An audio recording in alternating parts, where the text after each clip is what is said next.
Hello and welcome to my channel. I'm Mikhail Peters. As you can see, we have a better backdrop going on because thank you and shout out to my dad for actually hanging some of my shelves. I do feel like they look weird, and the reason they look like that is because they're on a stud because they're supporting books. Yeah, but I'm gonna keep messing around with this because this makes me feel like my house is actually my house, which is very important as part of me liking America, which is part of this video. So I really liked that question on the last video, and I was thinking about this, like, Michaela, do you have anything positive to say or things you like about the US? Whatever, the comment was something like that. I could throw it in here if I felt like it, but I don't know if I want to put that person on blast. And the reason I say Michaela is because I think this was a Russian subscriber, and whenever I think of Russian or Hispanic people talking to me, I'm always called Michaela. So, and probably in most other cultures, but those are the only two languages I categorically speak. So I'm getting this eye twitching thing again. Somebody wrote something about what to do about that, and I'm trying to remember what it was now.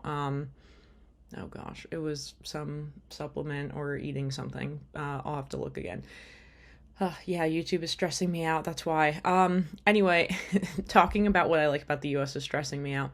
It's a hard topic for me because I spend a lot of time being very negative about the US, but nobody likes a negative Nancy or whatever they're called. I'm thinking I have an aunt named Nancy, and I feel bad saying that because, well, it's like calling somebody a Karen, you know? Like, why do we have these terms for people's names? Yeah, okay, irrelevant. So things I like about the US. This is what this video is going to be about.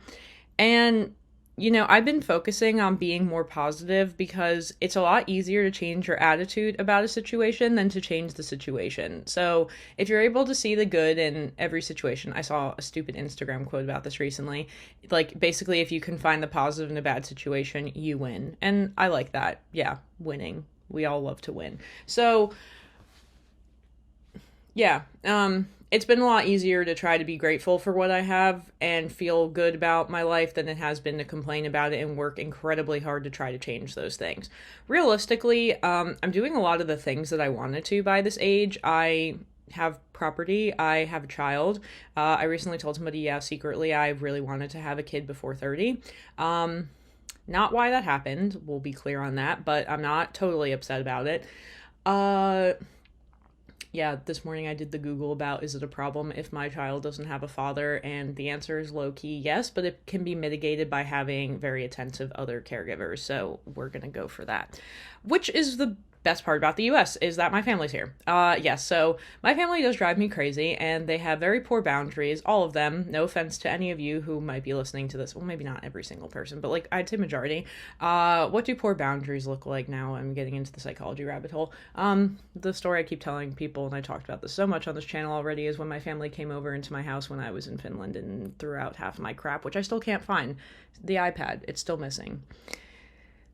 Okay, whatever. But anyway, despite that, which is the negative part, it's incredibly helpful having such a big support system, and this was a really large part of why I needed to stay in the US for some time, especially while the baby's this young. Because even though I have what I think is the world's best baby, TBH, it is still very difficult to have to care for a child day in, day out independently. At the same time, in Finland, it's like I do still have like help and support and people are nice to me, which I appreciate, but it's not the same as being able to just quite literally pawn off my child to the rest of my family and not have to worry about the fact that, there's like no imminent danger or like I don't trust these people. Because as much as I don't trust these people not throwing out my stuff, I do trust these people with my child, these people, my family. Yeah, I know I'm very personable with them. So, that's really the best part about the US is that, my family is near me, and it's like, everything is a give and take. So with family, they're there if you really, really need them. And they love you, usually, if they're not terrible people. Which I don't think I don't think they're terrible people at all. I just think they don't understand me. And again, the boundaries thing. But other than that, it's fine. So, yes, it's very hard for me to be positive, isn't it? Okay, now, No, but that's a great thing, and like it's very important to me that, again, in the absence of the father situation, that my child feels loved and supported, which is going to happen through the supplementation, if you will, of my very large extended family, which is very, very large, and all in the US. It would be so much easier to really commit to the Finland thing if I had at least, like, I was like, I wish I had like a random aunt and uncle here, like all of my random Australian friends who, I don't know why Australians and Finns have this connection, but like everybody just ends up with a random relatives if they're from Australia. Yeah, I don't know any Americans who have random Finnish relatives in Finland, so where's that connection? It also doesn't even make sense because statistically Australia's population is a lot smaller. Okay, anyway, I'm just throwing out some specifics, but all right, not related to why I like the US. But yes, family is the biggest thing. Like in a word, family, okay? Because, you know, you may not like your family, but you still have to love them, and those are very different things. Yeah. Mhm. Love implies, I don't know, like the unconditional element, hopefully. That would be healthy. Okay, so family's the biggest thing, especially given the situation that I'm in with being a hashtag single parent. Yeah, I thought that like that would bother me a lot more, but like honestly, I don't care. It's hard and people feel bad for me, but like it's whatever. I don't feel bad for me because I'm just happy I got a baby as opposed to just never getting a baby. Trying to be positive. Okay, so family, yes. Next, money. That's just honest. The US, in my opinion, and I've said this in so many videos, is the best place in the world to earn money. Why is this? Because if you think about the Rich Dad Poor Dad book, the tax system was written in such a way that those who are very savvy with it can take advantage of it. So the US is very tax advantaged, if you will. Now you get into, oh, well, tax fraud. Okay, I'm not going to get into all that because this is getting very political and I don't care enough to really talk about this. But it is true that, you know, and this is the video I wanted to make in Russian, like why so many people who immigrate to the US really like the US, and it's because trying to understand the fact that unemployment is so bad in some countries that like you can't make money even if you want to. In the US, you can kill yourself and work a ton, but you will still make money. Even if it's not a lot, it will still be something. So, you know, this is like a positive thing, not just seen by me, but seen by pretty much the rest of the world with coming to the US, is that there are way more economic opportunities in the US than pretty much anywhere else. It is the world's strongest economy. This is true. With that comes a bunch of other problems that I already talk about all the time in all my other videos, so we're not going to be super negative and get into that. But, you know, money is a necessary evil in life. To quote my grandmother, she's always like, the Bible says that money is a protection, and it's true. It's like, as much as you may want to be like, I don't care about money, money doesn't matter, money does matter because, like, you still have to eat, otherwise you're going to die. And how do you eat? Money. You have to buy food. Okay, so like at a very simplistic level. And you have to have shelter, which also requires money. Everything in the world, everything in life requires money. So it's a lot easier for me to earn money casually in the US than it is in Finland, okay? Or maybe somewhere else. And then also, like, your wages are going to be higher. I try to remind people that with that means that your phone bill is going to be more. The place you live is going to be more. You're going to have a car, which is a whole other expense. And I did think about, and I'll write this down, making a video with like my cost comparisons between like what my expenses look like in each country. I've made a video on this in Russian one time, at least with my American expenses, but I would say that in Finland, the expenses for everything are either non-existent or cut by half at least, if not more. So, you know, it's just very inexpensive to live in Finland, even though the economy sucks. Like, we all know this as foreign people, and it's a problem, and it's definitely the most commonly discussed topic among immigrants living in Finland. To be fair, I have not tried to get a job in Finland, like, since my master's thesis position, but I talk to a lot of people who do, and it seems dismal. I'm very impressed if people actually figure out how to do that. Okay, so it's much easier having access to money. It's definitely stressful that everything costs more, but, like, you know, take the good with the bad, if you will. All right, so family and money. The next one I'm gonna give along with the family is, or the family, no, not the family at all. Opportunity, right? Which goes along with money. And the weird things that I've done in my life would not have been possible without the generous support of the US government.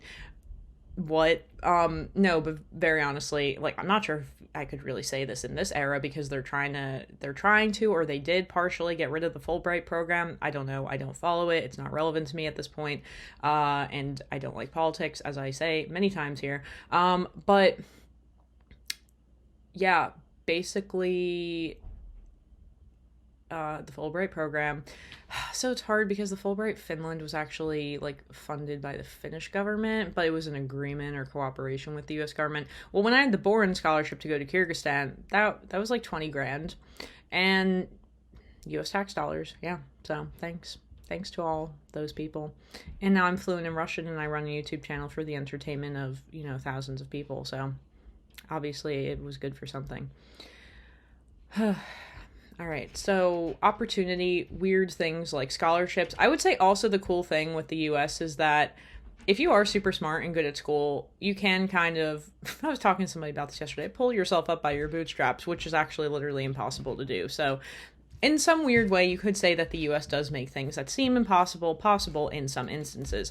So I've seen it a lot with people who immigrate to the US and, don't have family here, don't have anything. They work, they go to school, they end up in a high paying job, and they end up with like a pretty good, comfortable lifestyle, and they can, give money to their family. And it's great. Like, that's really cool to see. And I appreciate that a lot. So there is opportunity for, if you are very gifted, that you can kind of, I want to say rise to the top, but like, end up in a significantly better situation than if you were otherwise. Now in Finland, you don't have to be gifted at all. You can just subsist. It's a lot harder to subsist in the US. You have to at least work somewhat hard. So, the US is all about hard work. So maybe it's sort of like, I do appreciate the values that I have as being raised in the US. I do like to think that I work hard. That's why I have this stupid poster that says work hard and be nice, which I bought at Buc-ee's in Texas, in case anybody was wondering. And I'm obsessed with this. I'm never getting rid of it. Anyway, so very important. I think that working hard is a great value, because I believe you can get pretty much anything in life if you work hard enough. Now, some people would argue, but systemic pressures and blah, blah, blah. That may be true, but I don't like to look at it that way, because to me that's a defeatist attitude. Sometimes it's a scarcity mindset, and those things just aren't productive for you achieving your goals. So probably those would be most of the things. The US does have some great, national parks that I've never been to, so I can't even talk to you about those. Why have I not been to them? Because they're expensive. Traveling around Europe, way cheaper. Maybe when I have more money. I used to say I'd travel around Europe when I had more money, until I realized that traveling around Europe was cheaper than traveling around the US. So, yeah, my US dollars, to be fair, allow me to do things much more easily in the rest of the world. So I need to appreciate the US for something. And that would be most of the things. We already know I can rant a lot about things I don't like, but that's, again, not the purpose of this video. So, to conclude, because now I'm going to be done with this video, the things I like about the US are my entire family's here, and even though they annoy me, I do still love them. Number 2, way easier to make money. Number 3, what was number 3? That you have weird opportunities, especially in terms of education, which is one of my favorite things. I love academia. I thought about making a video about that too, but that might be boring, writing this down. And then finally, there are some US values I subscribe to, which is mostly just the like hard work pays off one, even though there's so many nuances and caveats to that statement. But, I appreciate the fact that I, at least grew up in a situation where I had opportunities to travel the world and honestly enjoy my life. And none of this would have been possible if I hadn't grown up in the US. Well, maybe it would have, but I wouldn't know that, right? But I'm just going to attribute the fact that, I had many privileges and opportunities as a result of the fact that, I grew up in America. I am one of 330 million people who grew up here currently. No, I don't know. Well, maybe. I don't know actually how many of those people naturalized. Okay, that's irrelevant. But yeah, so that's everything I have for today. So definitely don't love America, but I tolerate it, and these are the reasons why. Thanks for listening. Until next time. Bye.